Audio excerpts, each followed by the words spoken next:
The market smelled like oil, sweat, and metal chains. Under the red sky of Kovar 6, alien traders shouted prices while buyers walked through the dirt with cold eyes. Slaves were lined up like items. Some bruised, some silent, some already broken. But one girl stood out, even in her pain. She had blue skin with faded silver marks that once glowed brightly. Now they were dull, almost invisible, covered in dust and blood. Her hands were chained, her head bowed, her feet bare and bleeding. She didn't look up when the alien auctioneer grabbed her hair and lifted her face. Next, the alien barked, pulling her forward roughly. This one was high blood once, noble-born, worth 10 times her price. But now he laughed. She belongs to no one. Not even herself. The crowd laughed. Some spat. Others threw bits of metal or food scraps at her. But she didn't react. Her eyes stared forward, lifeless. Like the light inside her was gone. She had been sold before, again and again. And standing at the edge of the crowd, a human man watched. He wore dusty clothes and a torn coat. His beard was short. And his boots had seen many planets. He looked like a wanderer, nothing special, maybe even poor, but his eyes, they were not like the others, while others looked with hunger or cruelty. He looked with something else. He looked with quiet. Like he wasn't seeing a slave, but a soul. She felt it for the first time, and her fingers twitched. The auctioneer shouted again, "We start at 50 credits. Cheap for a body like this. No one raised their hand. Some laughed. Too skinny, one said. Too broken, said another. The auctioneer grew angry. Fine. 30, she eats little. Doesn't talk back? Still, no one moved. Then, a voice spoke from the back, calm and low. I'll take her. Silence fell across the market. All heads turned, and the human stepped forward. The auctioneer blinked. You? A human? The man nodded and dropped a small pouch of credits on the table. Exactly 30. No more, no less. He didn't haggle, didn't joke, didn't gawk at the girl. The ex-husband stood nearby, arms crossed, face sour. He stepped forward and growled. She's not worth it, you know? She's broken. Can't even scream anymore. I made sure of it, he added with a grin. The human didn't reply. He walked to the girl and gently touched the chain around her wrists. She flinched, expecting pain, but felt none. He pulled out a tool and unlocked the cuffs. They fell to the ground with a soft clang. She looked at her wrists. Then at him, confused. He didn't push her. Didn't drag her. He simply said, "Can you walk?" She nodded weakly. He held out his hand not to control her, but to guide her. Her legs shook as she stepped down from the stage. For a second, she thought she'd fall. But his hand stayed steady. They walked through the crowd. Quiet. No one stopped them. No one dared. Not because of fear, but because they didn't understand why would a man like that take a slave like her. The ship was small and old, sitting on the far end of the landing dock. He helped her inside and pointed to a corner bed. She sat slowly, still shaking. He brought her water, then food. She stared at it like it was a trick, but he just sat in the pilot seat. Back turned, saying nothing. Minutes passed, then hours. She finally ate, each bite slow. Hands still trembling. After some time, she stood and walked toward him. Her voice was soft, almost too quiet. What do you want from me? He didn't turn around. Nothing, he said. That word hit her harder than any chain. She didn't understand it. No one had ever said that to her. Not even when she was free. She returned to the corner and lay down. As the ship lifted off into space, she stared at the ceiling. No collar, no cage, no pain. Only silence, only stars, and a man who looked at her like she was human. For the first time in years, she cried, not from pain, but from something else, hope. The ship moved through space like a quiet shadow.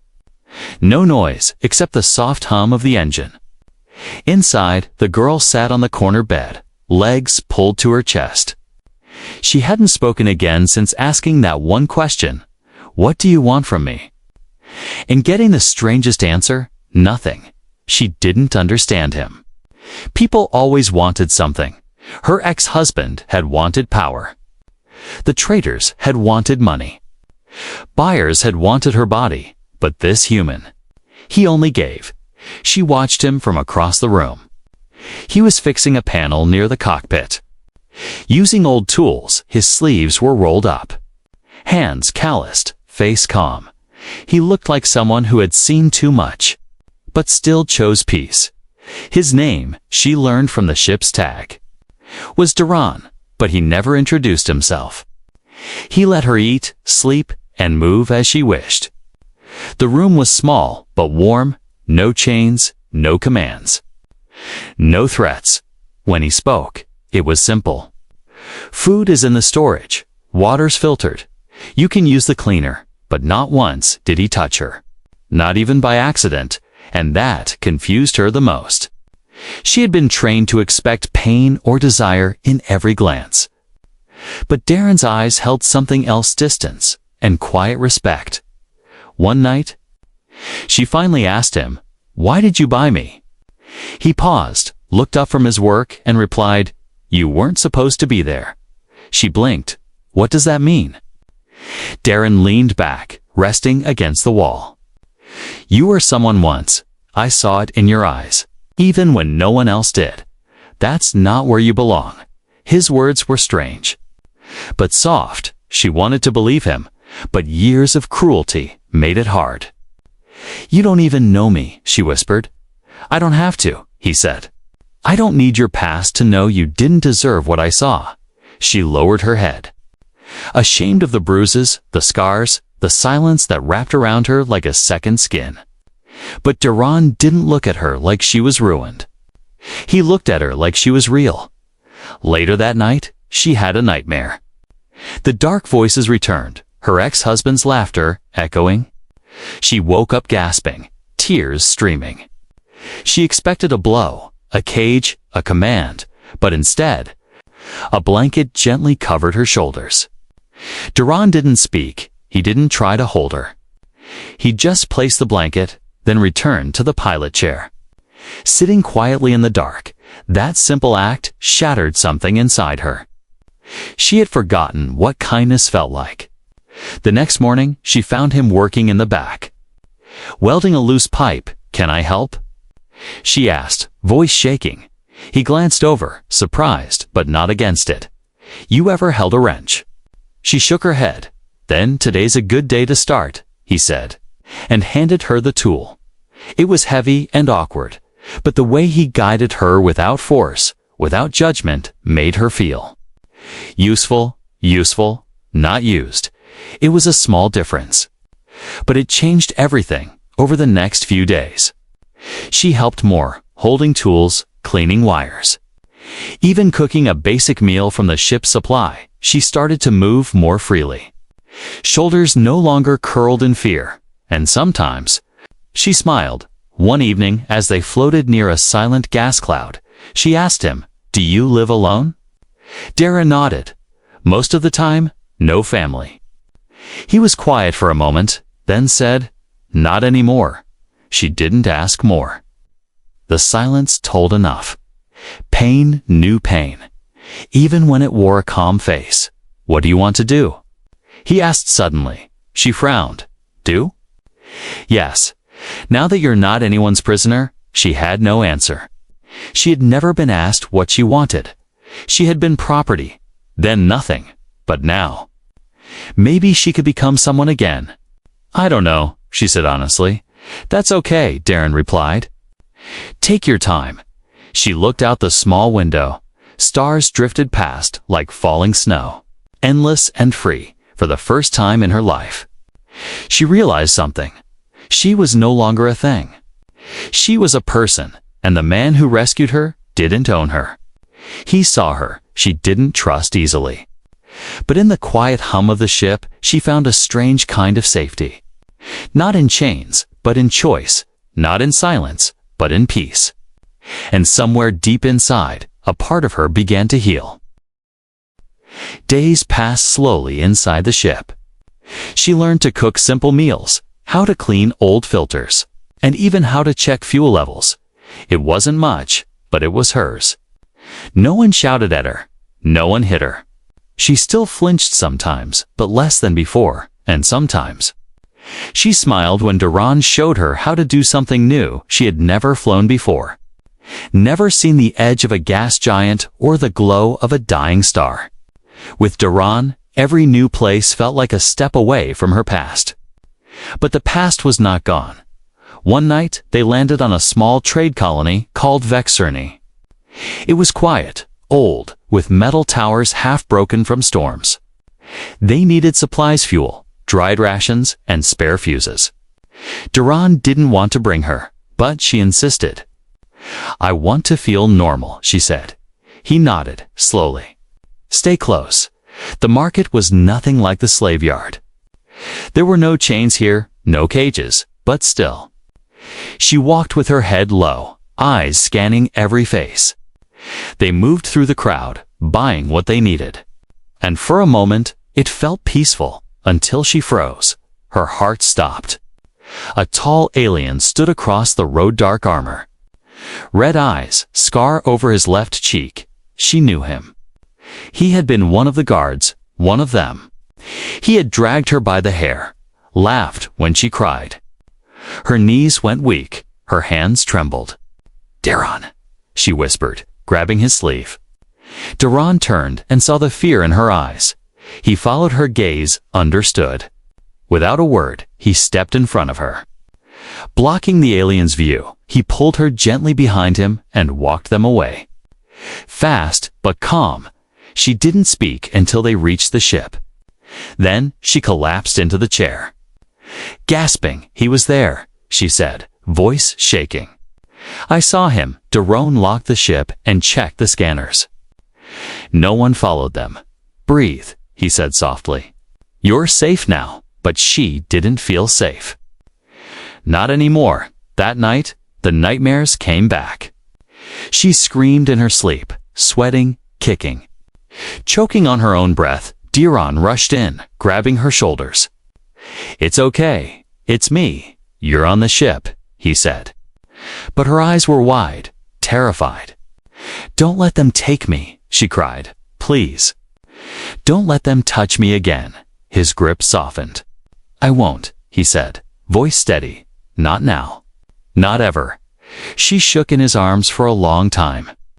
He didn't let go, not once, when the shaking stopped. She finally looked up at him. "Why do you care?" she asked. I'm not worth anything," he frowned. "That's a lie they told you." He leaned back and looked into her eyes.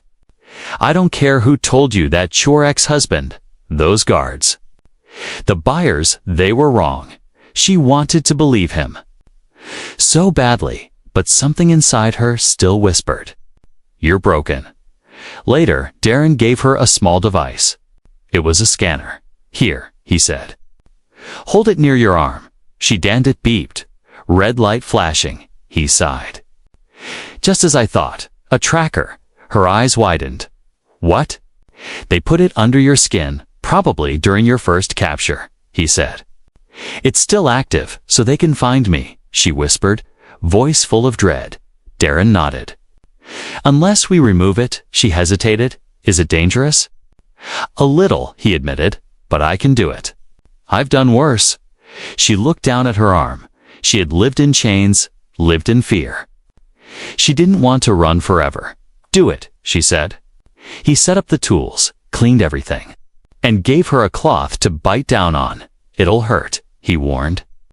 "I'm used to pain," she replied, the moment he cut into her skin. She cried out, but she didn't move.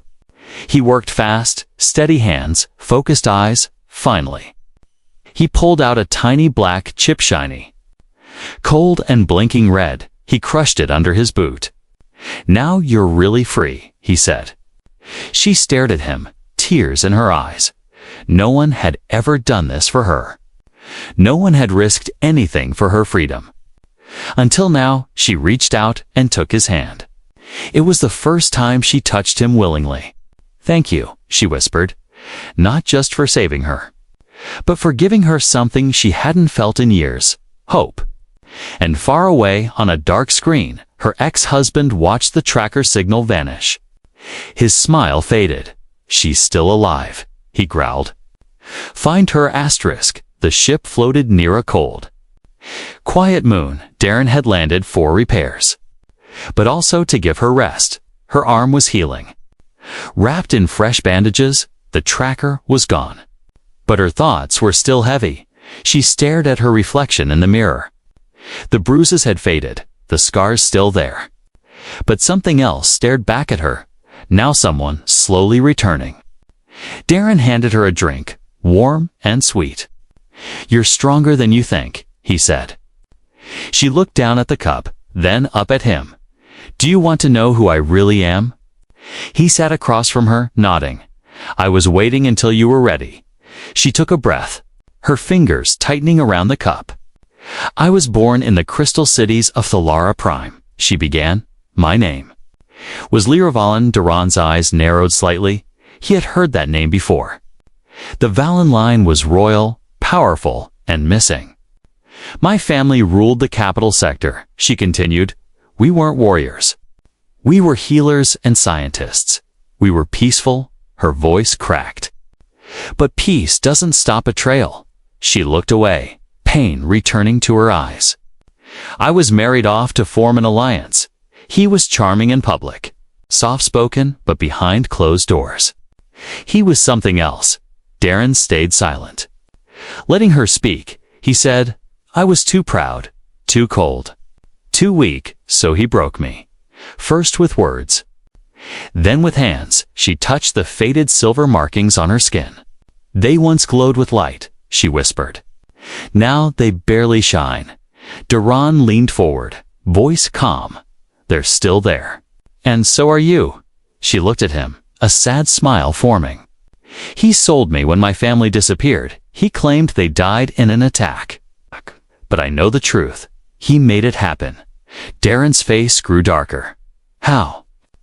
he asked. "He used a weapon," she said. "Something ancient. I don't know where he got it. But it turned minds to madness. It destroyed our city from the inside. And then, while the world mourned, he sold me like scrap metal." Duran sat back, his jaw tight. Now he understood. She wasn't just some escaped slave. She was a key to something powerful. And her ex-husband wanted to erase her completely. "He's still searching for you," Darren said. "I know," Lyra whispered. "He won't stop." There was silence for a while. Only the hum of the ship filled the room. Then Duran asked, "Why didn't you tell me sooner?" "Because I was ashamed," she said. "Ashamed I didn't fight back. Ashamed I survived when others didn't." "You survived because you had to," Darren replied. "And now you're remembering who you are." She stood and walked to the ship's window. The stars looked different now, not cold. "But waiting, there's something else," she said. Voice low, "My blood. It carries something." Duran looked up. "Something." She nodded. "My family was part of an ancient bloodline, blessed with healing cells in the past. People believed we could stop death itself." Darren's eyes widened. "Is that why he kept you alive?" She nodded slowly. "He used my blood to heal his wounds, extend his life, test his cruel machines. He wants to live forever." Now it made sense. Her ex-husband wasn't just cruel. He was greedy for immortality, and Lyra was the key. "But it doesn't work without pain," she said. "The more he took, the weaker I became, until I was nothing but a shell."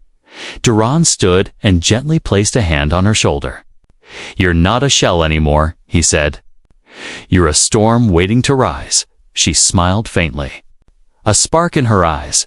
"Then teach me how to fight." He blinked. "You want to fight?"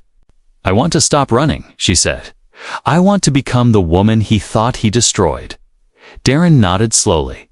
Then we start tomorrow, but far away, aboard a sleek, dark warship.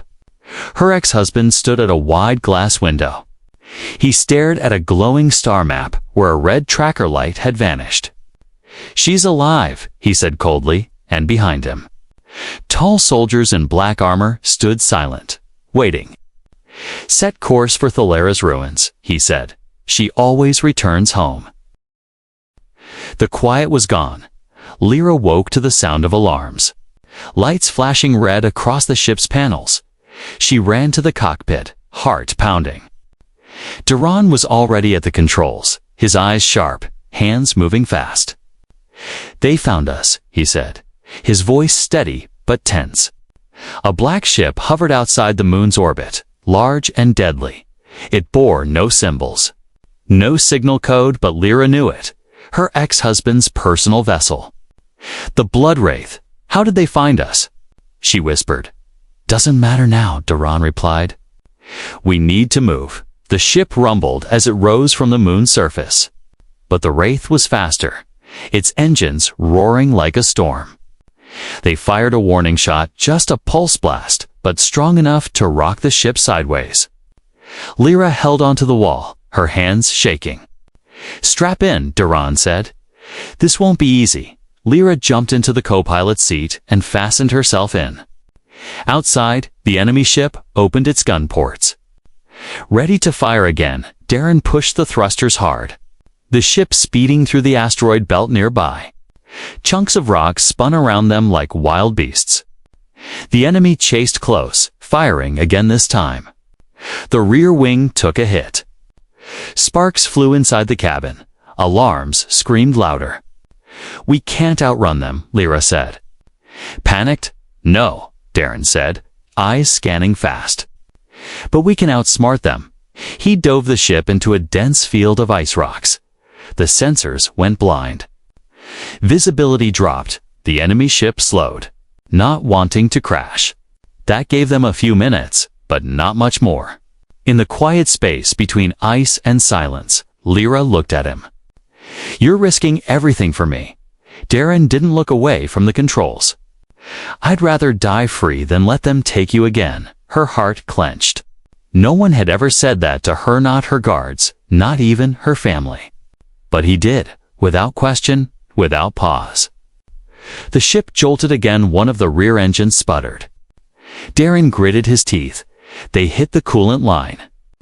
"We're overheating. We need to land. There's an abandoned mining station nearby," Lyra said quickly. "It's hidden under the ice." "I remember it from maps." Darren nodded and changed course. Mark it, minutes later. They broke through the ice field and dove toward the frozen surface of a dead planet. Underneath, hidden beneath layers of snow, was the dark metal dome of an old Thalaran mining post. They landed hard, smoke rising from the engines. The ship hissed, groaned, then went still. "Move," Darren said. Grabbing a small weapon and a backpack, Lyra followed, her breath showing in the cold air as they ran into the dark hallway of the station. Inside, the lights flickered, dust filled the air. It hadn't been touched in years, but the walls were strong. And the place was hidden, at least for a while. They moved through the halls, looking for a control room or exit tunnel. Then they heard metal doors creaking open behind them. Boots, heavy and slow, hitting the frozen floor. "They're here," Duran whispered, pulling Lyra into a side room. He peeked out. A squad of black-armored soldiers moved in. Scanning with heat sensors, Darren knew they had minutes, maybe less. "We can't fight them head-on," he said. "But we can burn this place down." "What?" Lyra asked, shocked. "If we trap them and destroy the station, it gives us time to escape. But you could die." Duran looked at her seriously. "So could you. I'm not losing you to him."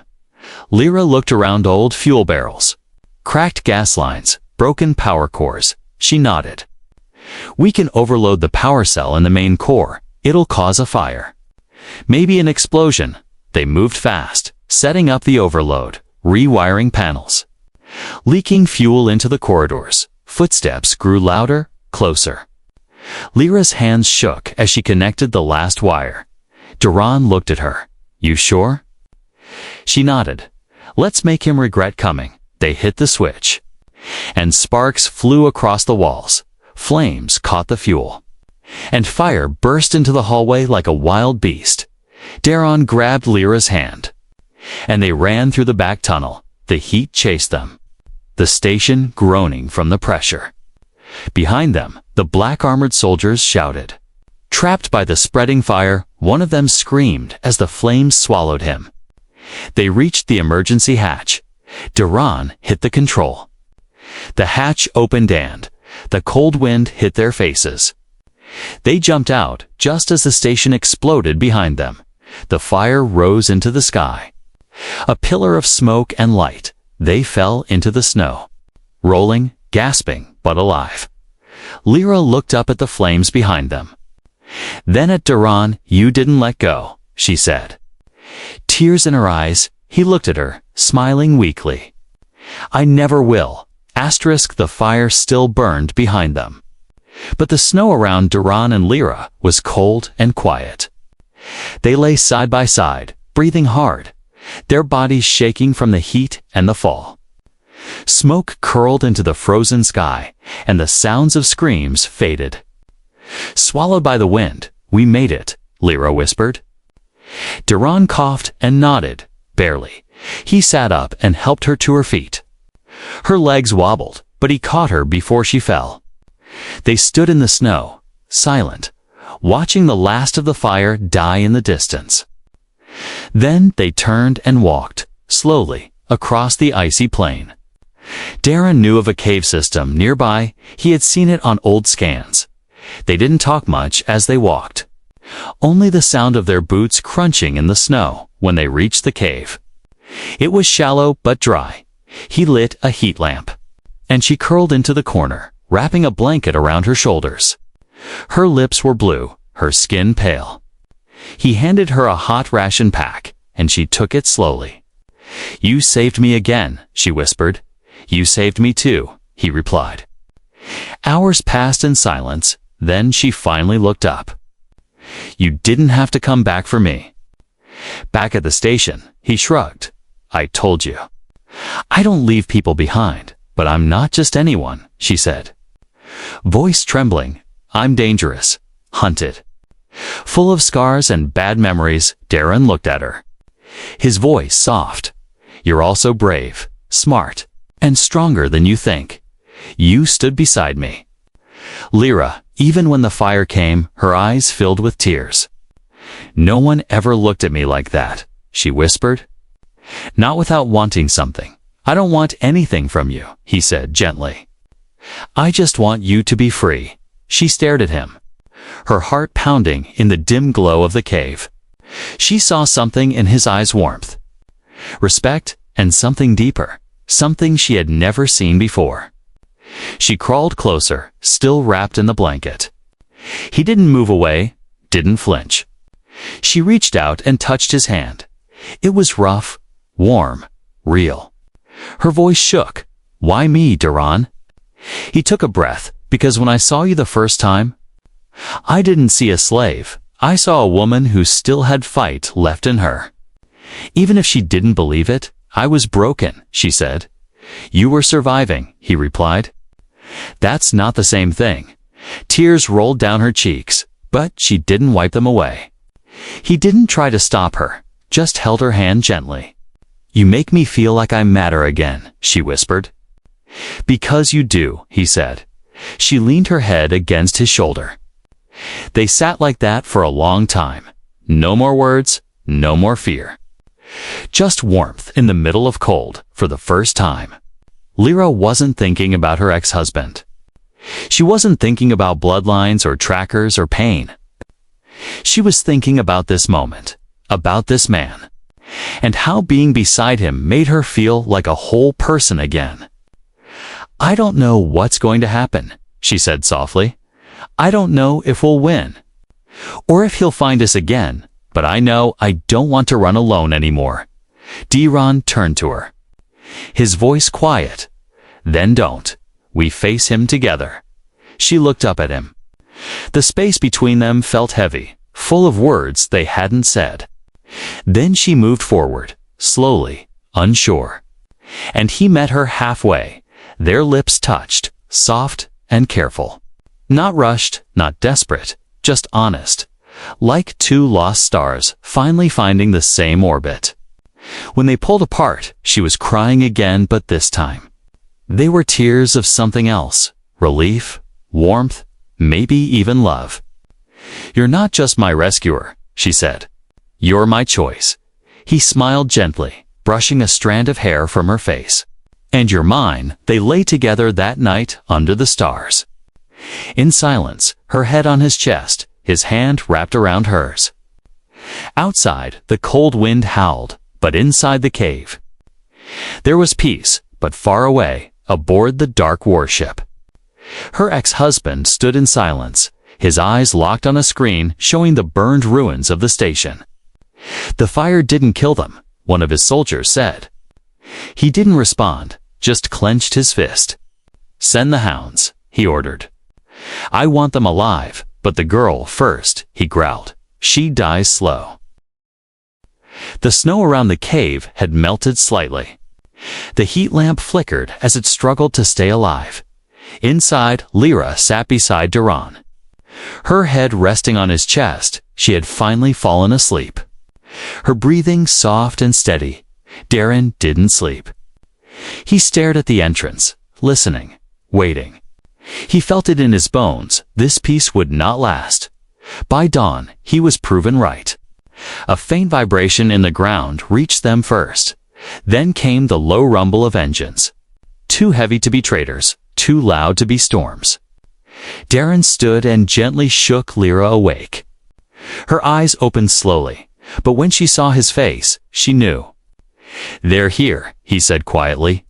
Lyra stood without a word. She reached for her coat and pulled it tight. No more running, not this time. Outside. The warship had landed, black and wide, like a scar in the snow. Dozens of soldiers moved through the ice. Scanning, marching, spreading out, and in the center, wearing a long coat of red and black, stood him, her ex-husband, Lord Kale. He looked almost unchanged. Tall, cold, proud, his silver hair tied back. His face smooth, too smooth. He had been using her blood again. Stealing life that didn't belong to him, bring them out. He shouted, voice echoing across the canyon, "Or we tear the planet apart." Duran stepped forward, blaster in hand, but Lyra stopped him. "No," she said softly. "This is my fight too." They walked out together. Hand in hand, the soldiers raised their weapons. Kale raised a hand, and they stopped. He smiled when he saw her. "Well," he said, "look who still breathes. You've caused me a great deal of trouble." "Lyra, you caused this," she replied. Voice sharp, "You broke the peace, the bloodline." "Me?" Kale laughed. "You were always too soft. I needed your blood. Not your spirit. You were never strong enough to be anything else." Darren stepped forward. His gun pointed at Kale. "Back away," he said coldly. "She's not yours anymore." Kale turned, eyeing Duran with disgust. "And you must be the stray who picked up my trash." "How noble of you." "She's not trash," Darren said. Voice calm but deadly.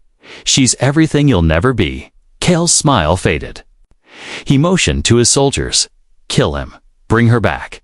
Lyra stepped in front of Darren. "No," she shouted. "I'm not going with you. Not now. Not ever." Her skin began to glow faint silver light, returning to the marks on her arms. Kale's eyes widened. "That's not possible," he hissed. Darren looked at her in awe. Her strength was returning. Not because of blood, but because of choice. "You can't steal what was never yours," she said. "I'm not your tool. I'm not your cure. I am Lyra Valen, daughter of the Silver Line, and I choose my own path now." Kale roared and raised his weapon. But Lyra moved first with a flash of light. She slammed her palm into the snow. The energy inside her pulsed, wild, ancient, free. A shockwave burst outward. Knocking the soldiers back, the snow exploded. The sky cracked with light. Kale flew backward. Slamming into the ice, groaning, Duran rushed forward and pulled Lyra back. She swayed, her knees weak. He caught her, held her. "You're okay," he whispered. "I've got you." Kale stood slowly. His coat torn, blood on his lip. "You think this changes anything?" He growled, "I built empires while you hid in cages, and now your empire burns," Lyra said. "Standing tall, you lose." "Kale," she raised her hand.